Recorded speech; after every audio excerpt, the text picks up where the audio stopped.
여러분들 그 천사 하면 어떤 이미지가 떠오르시나요? 날개. 나팔불. 천사는 어떤 존재냐? 천사도 하느님께서 만든 피조물입니다. 사람도 하느님이 만든 피조물인데요. 사람은 이제 육신을 가지고 있잖아요. 그러니까 천사는 육신이 없고 영혼을 가지고 있는 영적 존재입니다. 그래서 진짜 천사는 눈에 보이지 않습니다. 천사는 영적 존재이기 때문에 하느님과 사람 사이를 연결해주는 역할을 합니다. 그래서 여러분들 아마 종교가 있든 없든 수호천사라는 얘기는 많이 들어보셨잖아요. 네. 그래서 이제 수호천사가 모든 사람에게 있다라고 천주교에서는 이야기를 하고 그 수호천사가 나를 악으로부터 지켜주고 하느님의 말씀을 듣도록 보호해준다라고 이야기를 합니다. 얘가 뭐처럼 보이죠? 염소. 악마. 네, 악마. 예. 유럽에 있는 성당이나 아니면 뭐 궁전들 귀퉁이에 이 빗물바지예요. 빗물바지의 역할을 하는 이 악마의 이름이 뭐냐면 가고일입니다. 예, 가고일. 그게 이제 영어로 가게 되면 뭐가 되냐면 여러분들 그 입 가글. 예. 가글을 하면 깨끗한 게 나오나요? 더러운 게 나오나요? 더러운 게 나오죠. 네. 그래서 이제 빗물을 토해내는 모습이 마치 악마가 더러운 거를 토해내는 것처럼 보인다고 해서 이제 그 가글 이름도 이제 그렇게 붙어 있습니다. 근데 악마는 진짜 이렇게 악마처럼 생기지는 않았고요. 왜냐하면 대부분의 선한 사람이 바보가 아닌 이상 이런 거에 넘어가진 않잖아요.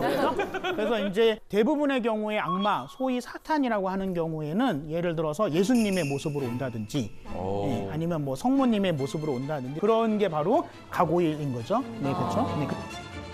천사는 9가지의 등급으로 나뉘어져 있다고 전해집니다. 그러니까 이게 뭐 성경책에 나오거나 예수님의 말씀은 아니고요. 어떤 교회의 오래된 전통인데 디오니시오라는 성인이 있습니다. 그 성인이 천사를 9가지 등급으로 나눴는데요. 제일 먼저 천사, 그다음에 대천사, 그다음에 권품천사, 능품천사, 역천사, 주천사, 좌천사, 케루빔, 세라핌. 와, 이렇게 많아? 존재가 높을수록 더 영적인 존재에 가깝고요. 낮을수록 인간에 더 가까운 모습을 가지고 있는데 그 천사들은 구체적으로 이름이 명확히 나와 있지는 않습니다. 물론 여러분들이 알고 있는 타락천사는 있어요. 누구죠? 루시퍼. 예, 그래서 타락천사인데 우리 계열이 아니니까. 그래서 이름 있는 천사는 대천사 세 분, 미카엘, 라파엘, 가브리엘 이 세 대천사만 이름이 있습니다. 그래서 미카엘 대천사 같은 경우는 하늘나라 군대의 대장, 장군이라고 할 수 있는데요. 미카엘 대천사의 모습이고요. 칼 이렇게 있잖아요. 그래서 장군이니까 타락한 천사가 자기를 스스로 하느님이라고 칭하고 다닐 때 이제 이 미카엘 대천사가 누가 감히 하느님의 이름을 거론하느냐라고 해서 이 미카엘이라는 말이 히브리어로 누가 하느님과 같으냐라는 뜻입니다. 가브리엘 대천사는 하느님의 DM입니다. 메신저. 이제 하느님의 뜻을 사람들에게 전하는 역할을 하고요. 그다음에 이제 라파엘 대천사라고 있는데 라파엘 대천사는 하느님의 의사라는 뜻입니다. 그래서 혹시 여러분들 그 외국인 노동자들 무료로 진료해주는 라파엘 클리닉이라고 김수환 추기경님이 만드셨는데 해화동에 있었는데요. 근데 그 클리닉 이름이 라파엘인 게 라파엘이 하느님의 의사라는 뜻을 가지고 있어서 그렇습니다. 조금 전에는 한 분 나오셨는데 네. 칼 차신 분, 미카엘 대천사 좀 많죠? 이 그림에는 총 104분의 부처님 법을 따르려고 하는 사람을 수호하는 수호신들입니다. 항상 그 불교 그림 보면은 인원수가 엄청 많아요. 그래서 제가 다 못 외웁니다. 너무 많으셔서 얼굴도 반만 나오신 분도 계세요. 중요한 건 가운데 계신 분입니다. 누구세요? 동진보살, 위태천이라고 하는데 이분이 미카엘 대천사와 같은 느낌이 있습니다. 미카엘 대천사처럼 모든 신중을 대표해서 부처님 법을 수호하고 지켜내는 어떻게 보면 대장격. 그 수호신인데 왜 저게 악마 모습을 원래는 악신이었어요. 사람 잡아먹는 신도 있었어요. 사람을 잡아먹어요. 네, 그런데 이 신들이 불법을 듣고 개과천선합니다. 불교는 이렇게 마귀 이런 정의를 잘 안 내립니다. 전부 다 가르침을 통해서 바꿀 수 있다. 원래 마귀는 없다. 악한 자는 없다라고 하는 그러다 보니까 이 악신들도 부처님 법을 만나서 착한 신으로 변하는데 성형을 못해서 얼굴은 그대로입니다. 아, 마음만 착해진군요. 천사는 이제 늘 우리 곁에서 천국으로 가도록 이끌어 주고 있는데요. 만약에 이제 천사의 말을 안 듣거나 하느님의 말씀을 안 들으면 이제 교리에서는 어디로 간다고 얘기할까요? 지옥에 대한 이제 모습을 보여드리도록 할 겁니다. 보티첼리라고 하는 분의 지옥의 모습입니다. 단테의 신곡에 나와 있는 지옥에 대한 이야기를 이제 보티첼리라는 사람이 이제 그림으로 그려낸 건데요. 지옥은 9개의 단계로 이루어져 있다라고 단테의 신곡에 나옵니다. 거꾸로 되어 있는 원형 깔때기는 사람이 하느님께 가고자 하는 큰 욕심을 가졌던 게 구약 성경에서 바벨탑이었거든요. 그 바벨탑을 뒤집어 놓은 모습이다라고 이야기를 할 수 있습니다. 그래서 보시면 위에는 넓고요, 밑에는 좁아지는데요. 그럼 이제 인구 밀도적으로 어디가 살기 힘들까요? 밑에. 맨 밑. 그래서 여기가 가장 최악의 지옥입니다. 그래서 위에는 좀 이렇게 뭐 견딜만한, 물론 지옥이니까 뭐 마냥 편한 데는 아닙니다. 하지만 밑바닥보다는 살만한 곳이고요. 살만한 지옥. 살만한 지옥. 제 첫 번째 단계의 지옥은 림보라고 해서 지옥 같지 않은 지옥인데, 이제 여기에 누가 가냐면 태어난 지 얼마 안 된 아이들. 아이들이 지옥 갈 일이 뭐가 있어? 사람은 태어날 때 누구나 다 죄가 있다고 말씀드렸잖아요. 근데 그걸 구원을 받았어야 되는데 받지 못해서 가는 곳 첫 번째 지옥이 림보라는 곳이고요. 두 번째 지옥이 이제 음란한 사람들, 욕망이 많은 사람들. 세 번째 지옥이 식탐 많고 음식물 쓰레기 많이 버리는 사람들. 그게 안 돼요? 왜요? 누군가는 그것을 사지 못하고 먹지 못해서 돌아가시는 분들도 있잖아요. 그러니까 내가 하고 싶다고 해서 내 마음대로 다 할 수 있는 건 아니다. 네 번째 지옥은 인색한 사람들이 가는 곳이죠. 다섯 번째 지옥은 분노 때문에 스스로를 망친 사람들. 점점 좁아지는 이 여섯 번째 지옥부터가 아주 나쁜 놈들, 악의가 있는 사람들이 가는 건데요. 여섯 번째 지옥이 바로 이제 이단들이 가는 곳입니다. 그다음에 이제 일곱 번째 지옥이 다른 사람에게 폭력을 가하는 사람들이 가는 곳입니다. 신체적인 폭력도 폭력이고요. 어떤 경우에는 언어적인 폭력이 더. 그래서 특별히 말을 더 조심하셔야 되죠. 네. 그리고 이제 여덟 번째 지옥이 이기주의자들이 가는 곳이죠. 그리고 이제 마지막으로 이제 이 아홉 번째 지옥이 사람이 하느님한테 지을 수 있는 죄 중에 가장 큰 죄를 저희는 배신이라고 이야기를 하거든요. 하느님을 포함해서 모든 사람들을 배신한 사람들이 가는 곳. 배신이라는 거는 다른 말로 이야기를 하면 사람을 기만하는, 그죠? 내가 안 믿는 사람한테 배신당했다 이렇게 얘기하시진 않잖아요. 근데 정말로 믿는 사람인데 배신했다. 그것은 배신 자체보다도 더 중요한 거는 상대방을 속일 수 있다. 기만한 거죠. 단테의 신곡에도 나오는 거고 또 천주교의 교리에도 있지만 이 지옥은 되게 죄송한 말씀이지만 회개가 불가능한 인간들이 가는 겁니다. 지옥에 가면 다시는 기회는 없습니다. 근데 이제 이 지옥에 가기 전에 대부분의 천주교 신자들이 가는 곳이 있는데 거기가 어디냐면 연옥이라는 데인데요. 아주 착하지도 않고 아주 나쁘지도 않은, 되게 여기 있는 분들이 저주하는 건 아닙니다. 되게 여기 있는 분들이 연옥에 가는데, 근데 연옥에 가면은 기회가 끝이냐? 그건 아니고요. 여러분들이 살아계실 때 여러분들을 만나는 사람들한테 많은 선행을 베풀잖아요. 그럼 만약에 여러분들이 돌아가시면 그분들이 여러분들을 잊어버릴까요? 아니죠. 안 잃어버리죠. 잃어버립니다라고 대답하시는 분들은 삶을 뜯어 고치셔야 됩니다. 그래서 여러분들을 기억하겠죠. 그래서 이제 신자들은 살아있는 사람이 죽은 사람을 위해서 기도를 해줄 수 있다고 생각을 해요. 살아있는 사람의 기도의 공덕이 다 쌓이게 돼서 죽은 사람의 영혼의 죄의 정화가 끝나게 되면 그 죽은 사람이 천국에 가게 된다고 이야기를 합니다. 그래서 살아있을 때에 여러 가지 선행을 많이 베풀어야 된다라고 천주교 교리에서는 이야기를 하고 있죠. 불교의 지옥은 이렇게 설명할 수가 없습니다. 왜요? 불교도 단계별로 일단 있지 너무 않습니까? 많습니다. 인원 불교는 팔열 팔한 지옥이라고 8개의 끓는 지옥과 8개의 아주 추운 지옥이 있는데 그 한 지옥마다 소지옥이 16개씩 있습니다. 16개. 분류가 됐어.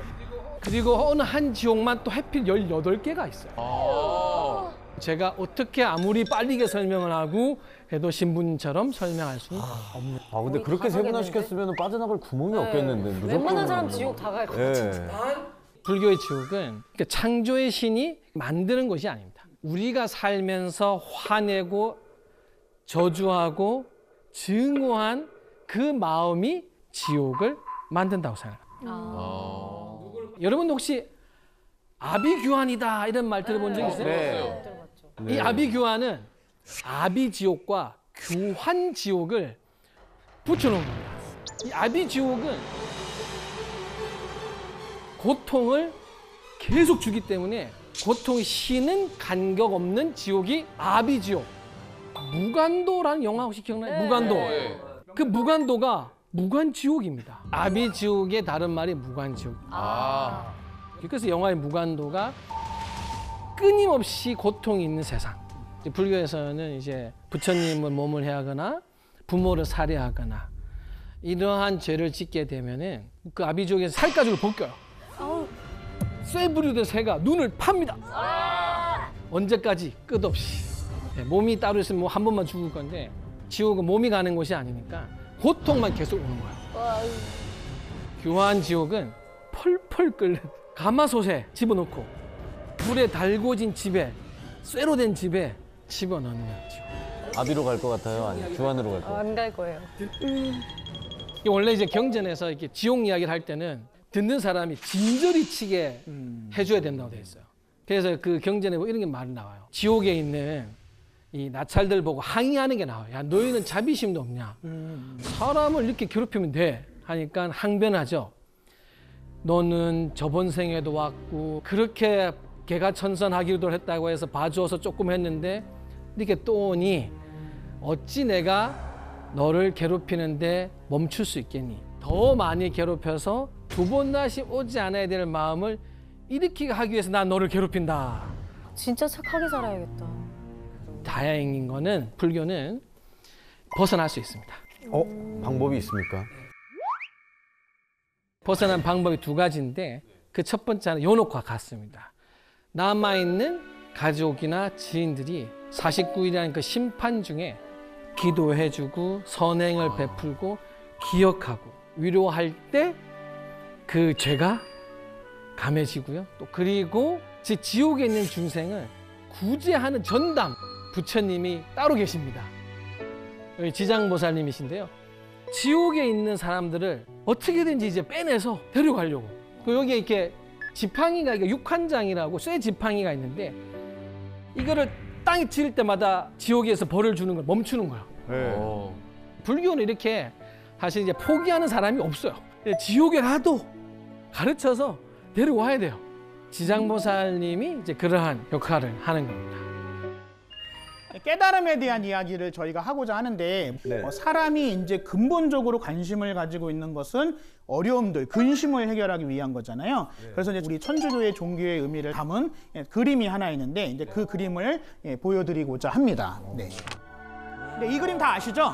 네, 이 그림은 그 유명한 미켈란젤로의 천지 창조 그림입니다. 오른쪽이 하느님이고요. 네. 네, 왼쪽이 아담, 최초의 인간인 아담, 그리고 이제 하느님 옆에 있는 이제 존재들이 천사입니다. 그래서 이제 천주교라는 종교는 서양에서 시작되었기 때문에 이제 영어로 릴리전입니다. 릴리전이라는 말에서 리는 다시라는 뜻입니다. 우리말로 하면. 그다음에 리전은 신과 인간의 만남이라는 건데 이 천지창조라는 저 손가락을 통해서 하느님과 인간이 만난다라는 의미가 있습니다.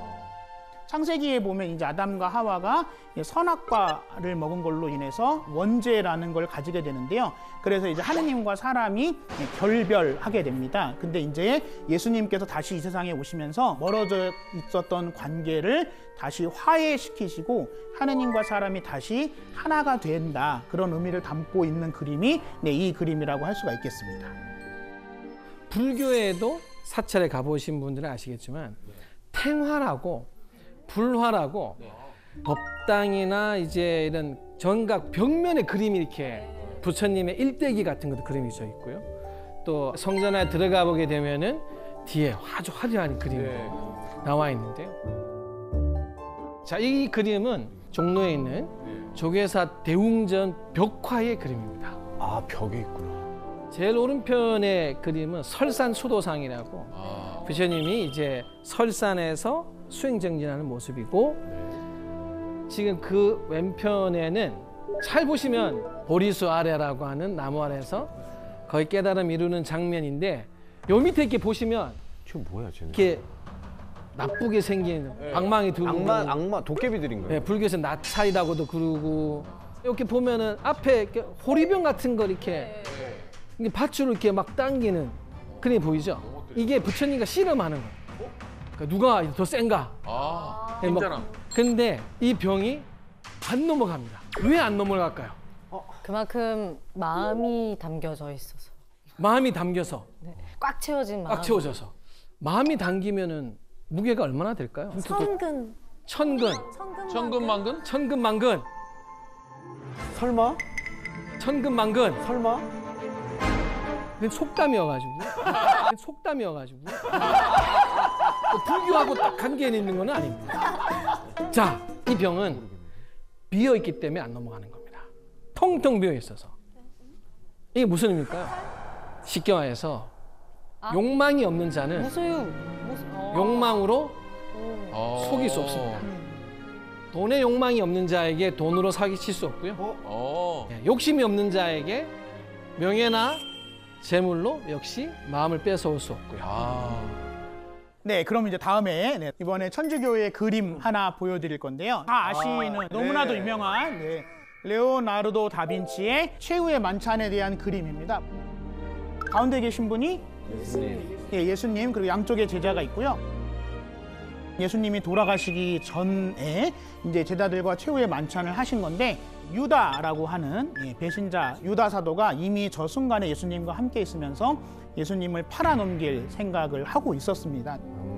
하지만 예수님이 알고 계셨음에도 불구하고 이 자리에 나를 팔아넘기려고 하는 자가 있다.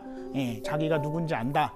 그런데 네가 마음먹은 것을 가서 해라라고 말리시진 않습니다. 찔렸겠다. 그리고 이제 예수님께서 제자들에게 최후의 만찬을 통해서 이것은 내 몸이니 내 몸을 받아 먹어라. 이 잔은 내 피이니 이 잔을 받아 마셔라 라고 해서 천주교에서 가장 중요하게 생각하는 성체성사라는 게 제정이 됐고 천주교에서는 매 미사 때마다 이 2000년 전에 있었던 예수님의 최후의 만찬을 기념하고 있는데요. 2000년 전에 예수님이 하셨던 최후의 만찬이 이 자리에서 이루어지고 있다. 그리스도의 몸. 천주교 신앙에서는 이 성체성사가 가장 중요하다고 이야기를 할 수 있습니다.